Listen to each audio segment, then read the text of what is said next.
Assalamualaikum warahmatullahi wabarakatuh. Waalaikumsalam warahmatullahi wabarakatuh. Selamat datang di episode berikutnya di Sisi Lain Pejuang Kode.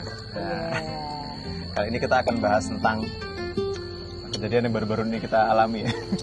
Jadi 2 minggu yang lalu, Isa itu anak kita yang kedua itu masuk rumah sakit.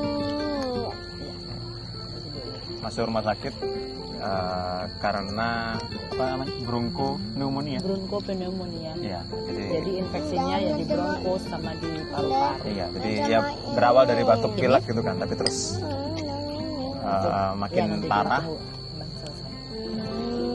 Infeksinya masuk sampai ke tenggorokan, terus menyebar ke sampai ke paru-paru. Tapi anehnya itu biasanya masa inkubasinya 7 sampai 14 hari, itu kurang dari 5 hari udah sampai paru-paru. Iya, dokternya pun juga kaget waktu itu. Kok baru 5 hari ya udah separah itu gitu kan. Ya. Biasanya itu 7 hari atau lebih. Ya, jadi biasanya 5 hari. Biasanya 7 hari Sampai 14 hari baru separah itu. Itu kemarin baru 5 hari sudah separah itu. Bahkan nggak nyampe 5 hari kan? Iya. Sampai 5 hari. Iya, itu hari kelimanya lah itu. Iya sih, makasih. Maksudnya di bawah 7 hari kok udah sampai. Iya, Separah kaget itu. juga dokter waktu itu. Terus akhirnya kita Terus ditanya dong, dokternya tanya. ditanya ada yang merokok di rumah? Nggak ada. Atau ada yang bakar sampah? Ada. ya itu. 2 hari sekali bakar-bakar di depan rumah, dan itu yang bikin mengiritasi saluran pernapasan. Karena partikelnya kan sangat kecil ya, PM2,5 kan.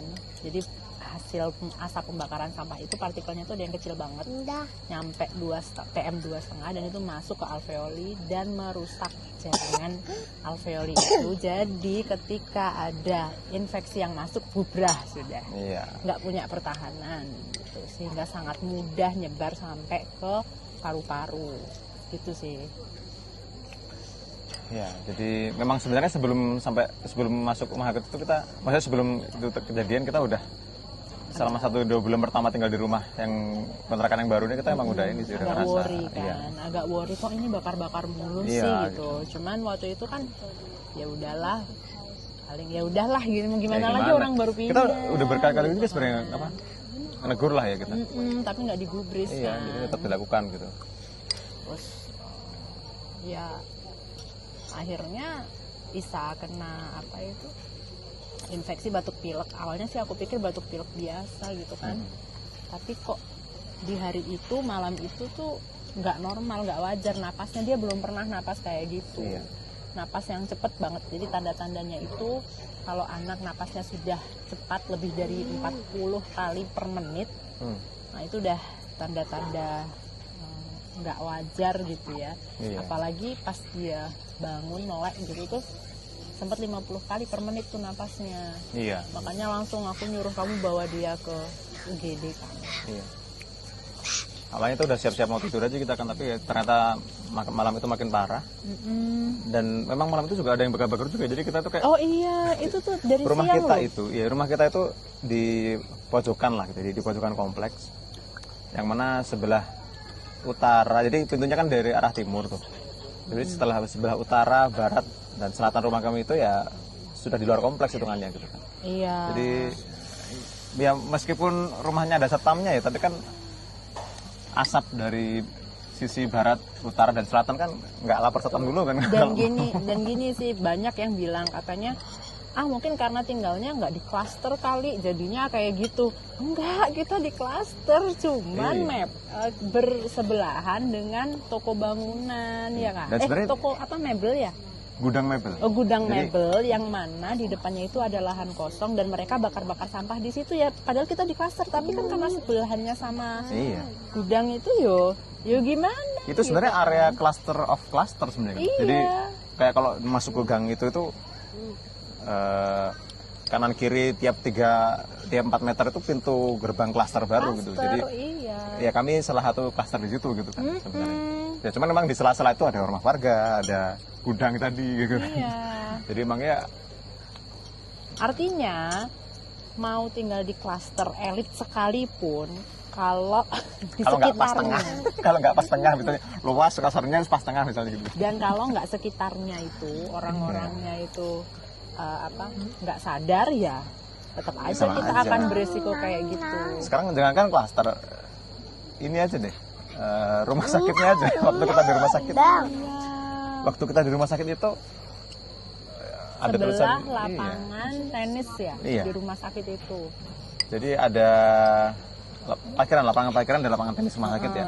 Itu di situ ada tulisan dilarang merokok gitu kan di lingkungan rumah sakit. Ya memang nggak ada yang merokok di lingkungan rumah sakit, tapi pas di belakang pagar tulisan itu ada yang bakar-bakar sampah. Sampah dan itu heboh banget. Iya, Sampai gede banget hitam. asapnya sampai hitam. Sampai hitam, sampai itu heboh banget. Dan waktu itu anak-anak keluar parkiran dari jenguk Isa, Nasmi sama Nada batuk-batuk semalaman itu sampai Iya. sampai semingguan lebih akhirnya kan ke bawah ini kan batuk. Emang lagi apa ya? Jadi bahkan rumah sakit Iya. JIH yang nggak nerima BPJS itu pun dia nggak Tidak bisa banget. mencegah itu. Gitu. Sungguh luar biasa emang. Iya. Soal bakar-bakar sampah. Satu lagi kemarin juga kita ngirim anak ke gimnastik kelas kan. Di sana juga ada playground terbuka gitu kan. Ya. Kita sempat berangan-angan, wah anak-anak seru nih kayaknya kok main di playground ini gitu kan. Berbayar tuh playgroundnya, terus itu kayak kompleks sekolah swasta yang elit lah gitu. Menurutku. Sama di balik pagarnya ada yang bakar-bakar juga. Heboh juga bakar-bakar. sampai hitam juga. Jadi mau sekolah, mau rumah sakit, mau rumah tinggal, se-elit apapun itu ya kalau sudah di luar pagar ya sudah di luar kekuasaan gitu sebenarnya. Iya, itulah makanya sebenarnya penting banget sih sistem yang bener dari sebuah wilayah. Gitu. Iya. Nah, gregetan banget sih. Kok gini banget ya katanya SDM paling Masa tinggi. kalau mau bersih harus beli lahan 2 hektar terus kita bikin rumah di tengah-tengah gitu. Karena kalau lahan 2 hektar tapi kalau kita di pinggir rumahnya seberang pagar itu ada orang yang bakar sama aja kan. Iya. Gitu. Ya, jadi secara fisik itu sudah menurut kami sudah sangat sulit dihindari. Apalagi ini diperparah dengan di Jogja kan memang sedang darurat sampah kan selama beberapa tahun terakhir. Ya kan. memang sudah ada perbaikan. Tapi pada kenyataannya ini aja barusan lewat berapa yang bakar sampah? Iya, coba? udah nemu Di 2 atau 3 pinggir jalan loh. Iya. Di pinggir jalan persis loh. Kita itu nemu kayak 3 spot. orang itu Membakar bakar sampah itu jadi normal gitu loh, kayak nggak malu-malu lagi udah gitu. Aku sempet sih diceritain waktu aku update story itu kan ada banyak yang bales gitu ya. Mereka juga kaget, kayak temen aku kayak orang Bekasi gitu ya. Di kompleknya tuh ya bakar-bakar tapi mereka kayak ngumpet-ngumpet gitu loh. Jadi di sini Makanya udah begitu dia sekolah di sini terus di jalan heboh bakar-bakar tuh dia kaget banget, kayak kok nggak ada malu-malunya ya nggak ada gitu. sungkan-sungkan. Aku juga nggak tahu apakah itu bagian dari budaya atau gimana, aku nggak tahu juga. Kayaknya kalau sampah numpuk itu ya ujungnya bakar gitu. Jadi I don't know lah what's wrong. Iya. Bahkan kalau Aduh, kata what's temanku di daerah temanku sekitar sini lah, masih satu kabupaten tapi beda beda kelurahan. Kecamatannya masih sama. Itu kata dia pelaku pembakarannya ketua RT-nya. Jadi kita mau lapor ke RT ya lapor ke pelaku. Gimana? Iya, inget ya, kan ada banyak juga kan yang bilang lapor ketua RT, Mbak, lapor ketua RW, kepala desa. Lah, kalau yang bakar Pak RT-nya Kasus kami bukan Pak RT-nya yang bakar ya, Iya, tapi teman kita kayak iya, gitu. Jadi iya. maksudnya memang ini sudah Ini iya. sudah marak. Iya. Terus mau pindah kota juga. Aku kayak inget tetanggaku di kampung halaman itu juga gitu. Ya suka bakar sampah. Tetangga persis seberang rumah itu bakar sampah. Bakar sampah. Bakar sampah ditunggu matinya, ditunggu mati orangnya, bukan mati sampahnya. Ternyata setelah mati orangnya, istrinya meneruskan tradisi pembakarannya. Jadi ntar istrinya mati, anaknya mungkin meneruskan lagi. Jadi nggak tahu, susah mau di. Ya itulah. Nah, temanku di Instagram ada yang bilang atau Facebook lupa, ada yang bilang ini aja mas, siram jerigen aja, bukan sampai siram minyak gitu. Kebetulan aku punya stok Pertamina Dex di rumah. Gara-gara kemarin mudik kan punya cadangan. Ya. Jadi terinspirasi. Kemarin aku kepikirannya baru kalau mau ngajak perang ya, aku paling kepikirannya kita punya selang panjang kan, jadi kita pengen siramin aja gitu kan. biar mati. Cuma kalau nggak kapok Nggak tahu. sampai terinspirasi untuk Saking ngeyelnya, maksudnya saking mereka merasa ini bukan hal yang salah gitu ya. Itu akhirnya kita berkompromi dengan ya udah Pak, mau bakarnya hari apa? Kita biar pergi deh.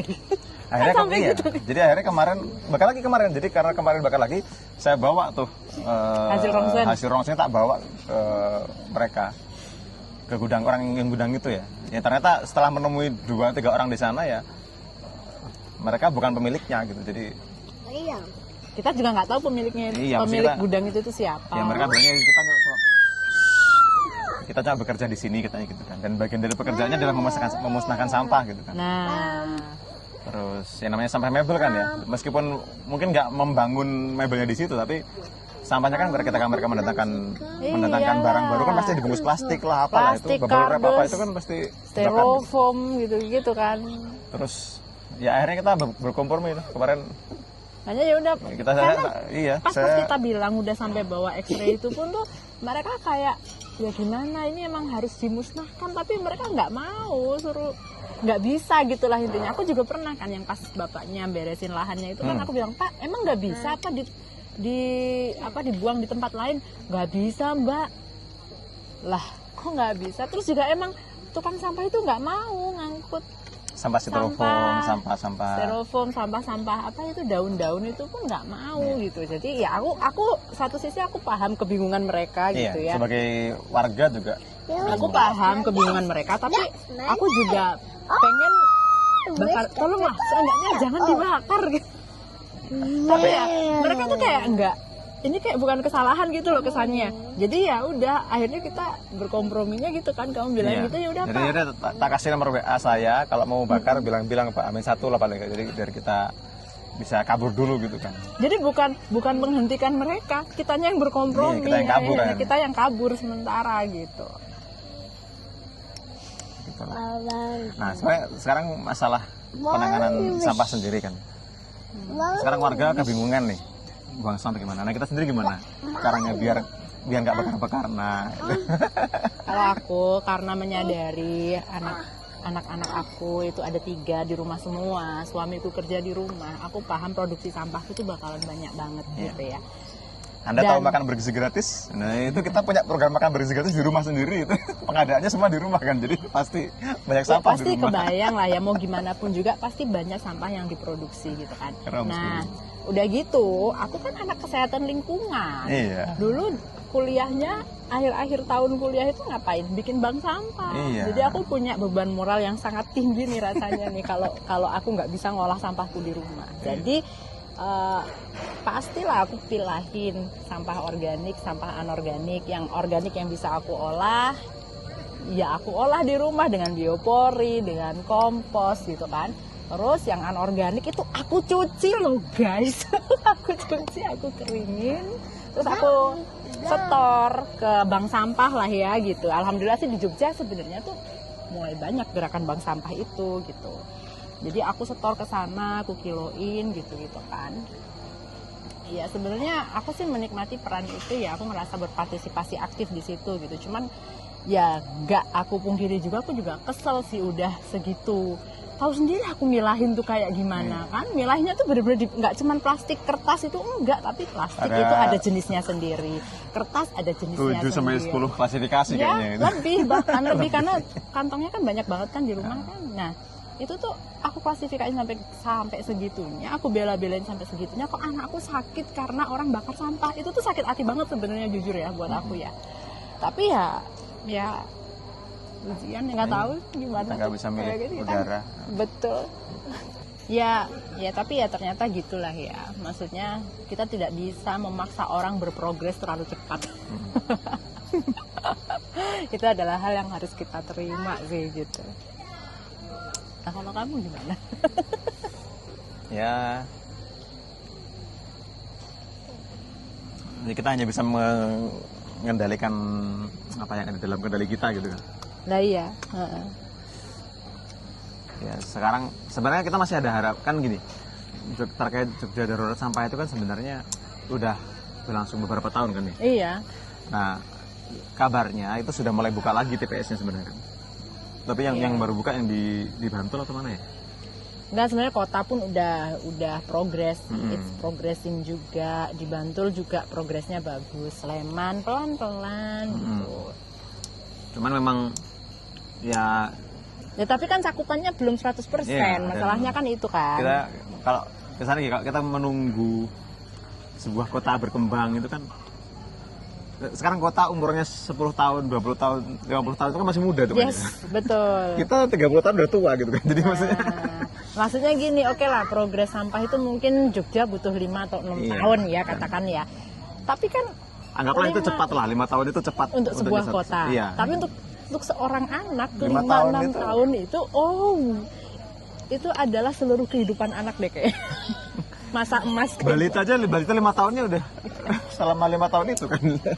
Iya. Bayi itu menjadi balita gitu kan. Jadi Iya. Ya, timeline manusia dan timeline kota itu beda. beda. Makanya kita kayak aduh ya harus nyari solusi, nyari cara gimana nih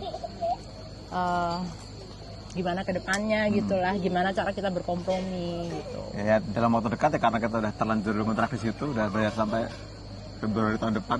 Jadi ya Iya, udah paling nggak terlanjur dibayar. diterusin lah sampai selesai kontrakan minimal gitu kan. Iya. Dan juga dari kemarin kan emang nyari kontrakan yang seproper itu pun susah Iya, kan. jadi sebenarnya Susah kontrakan banget. itu ini termasuk yang paling nyaman. Itu susah. Dulu kontrakan yang dulu apa nggak ada yang bakar? Ada. Ada, sama. Jadi sama aja. Jadi ini sebenarnya rumahnya lebih nyaman. Tapi ya itu sekitarannya itu ya. Di mana-mana sih berarti kan kita udah pindah nih. Dua rumah kan, kedua rumah yang berbeda. Ternyata sampah itu ya masalah tetap gitu.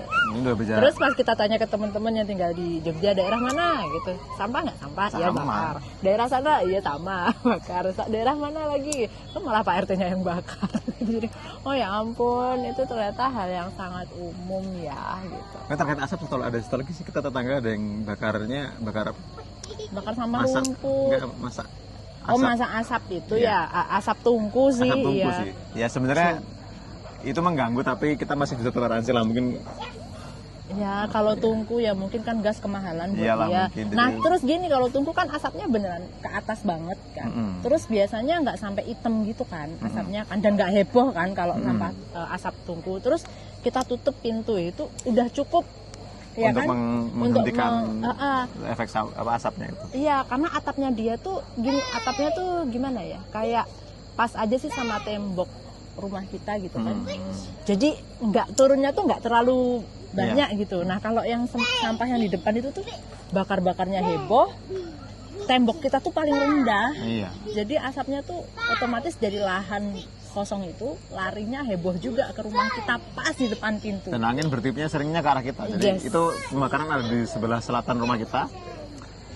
Sedangkan kita kan ya tinggal di sisi selatan Pulau Jawa, itu kan berarti kan angin laut kan kencang ya. Ingat nggak tuh Angin laut, waktu angin itu? angin apa? Angin yang ke arah gunung juga kan ke arah utara Gunung Merapi kan kencang. Itu ini angin lebih sering bertiup ke arah utara gitu. Jadi ya sudah.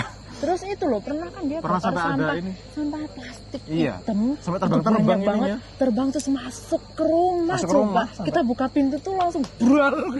Kaget banget. Ya Allah itu, aduh. Sebel tapi ya gimana? Harus berdamai dengan keadaan. Itu solusi jangka pendek itu. Paling kita kabur tiap di WA ya. Hah? Ya kabur setiap di WA mau Itu sampai belum bakar-bakar. kejadian loh, Ya, maksudnya itu baru kemarin aku itu baru dijanjiin, Iya, belum baru- dilakoni ya. baru kemarin Nanti- aku minta aku kasih nomor WA aku. Terus baru di Udah, WA ya. kemarin tadi belum ada kabar mereka mau bakar kapan gitu. Kita belum ada tuh kegiatan kabur Masa tanpa kata di dia WA. 2 hari sekali, kalian baru 2 hari sekali, enak aja. Terus gue suruh pergi 2 hari sekali, gue sebel banget. Tapi ya piyelah nanti, pokoknya kalau 2 hari sekali nanti harus bilang keseringan 2 hari sekali. Toleran lah. Apalagi jangka panjangnya gimana jangka panjangnya? Aku nggak tahu, aku ngikut kamu aja lah. Ada teman yang bilang di Surabaya.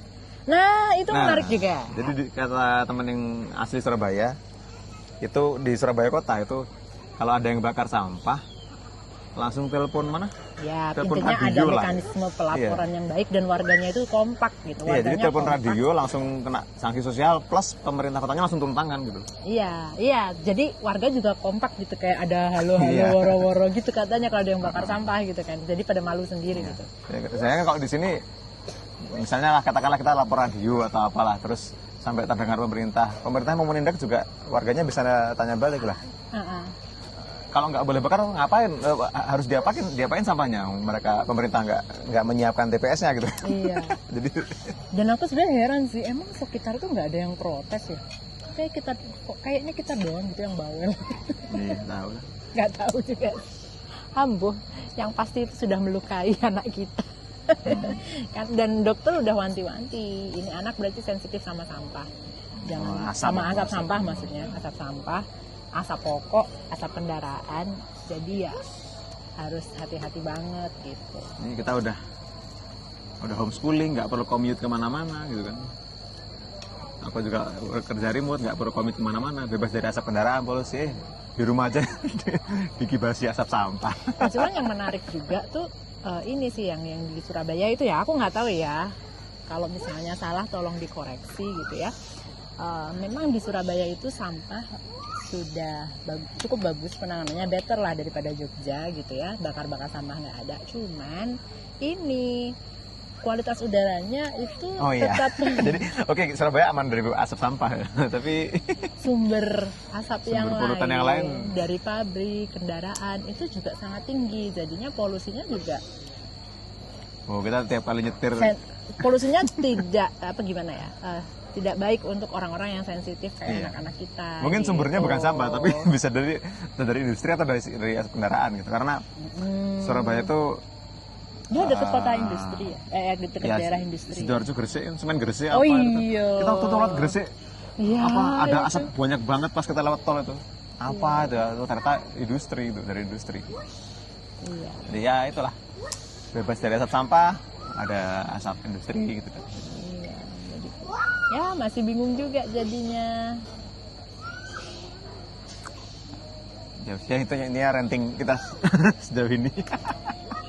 Kalau ada yang ingin lihat silakan komentar. Kalau ada yang punya solusi, silakan sampaikan. Waktu itu ada komen yang menarik loh. Gini, itu mah karena anaknya udah kelamaan di Singapura. Jadi di Indonesia sensitif, asem batinku. Padahal ada yang rutin. Temen kita kan ada yang komentar juga tiap tahun rutin. Ya nggak pernah tinggal di Singapura juga ya. Tetap kan? Nggak, ada orang lain juga yang komen.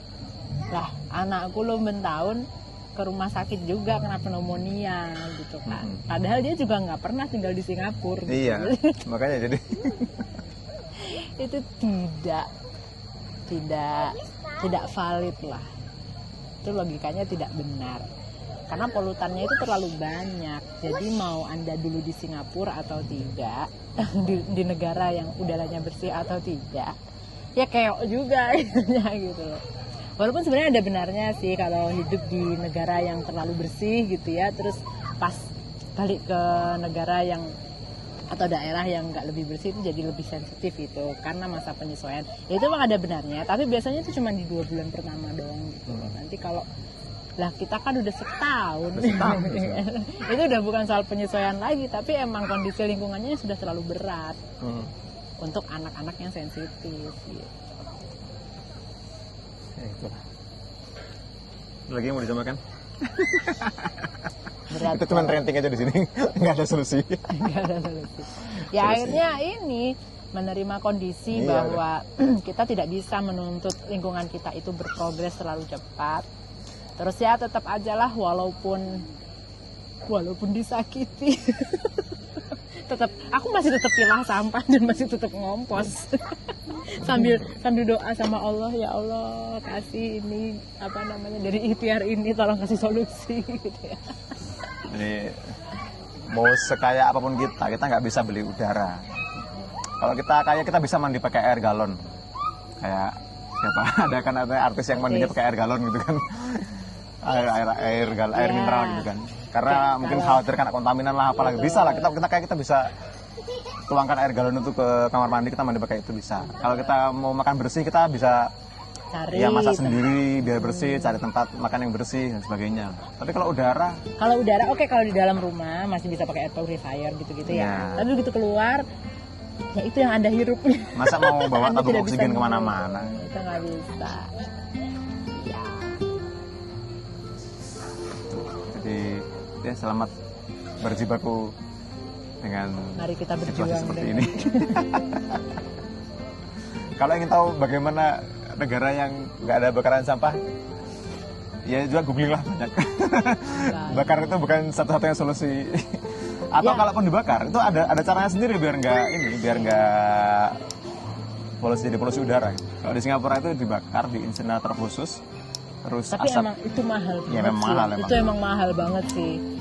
Yang bisa afford itu emang negara-negara yang Maju. maju yang Yang kaya. GDP-nya gede sih. Ya tapi nggak harus seperti itu Iya, kok. katanya Banyumas bisa kan? Banyumas Bisa punya pengelolaan yang bagus gitu kan. Jadi Surabaya juga kan bisa Iya, jadi ya. harusnya- Belajar aja dari sana gitu kan. ya itu mungkin. Terima kasih sudah mendengar keluh kesah kami. Kami tidak berharap solusi dari Anda semua. Ya, kami cukup hanya ingin didengar gitu aja. Kalau mungkin ada yang rilis ya, punya pengalaman yang sama, ya boleh banget kalau mau komen, mau cerita juga. Silakan. Biar berasa ada temennya gitu. Ya cukup ya. Terima kasih semuanya sudah mendengarkan. Sampai jumpa lagi di edisi sisi lain Pejuang Kutu berikutnya. Wassalamualaikum warahmatullahi wabarakatuh.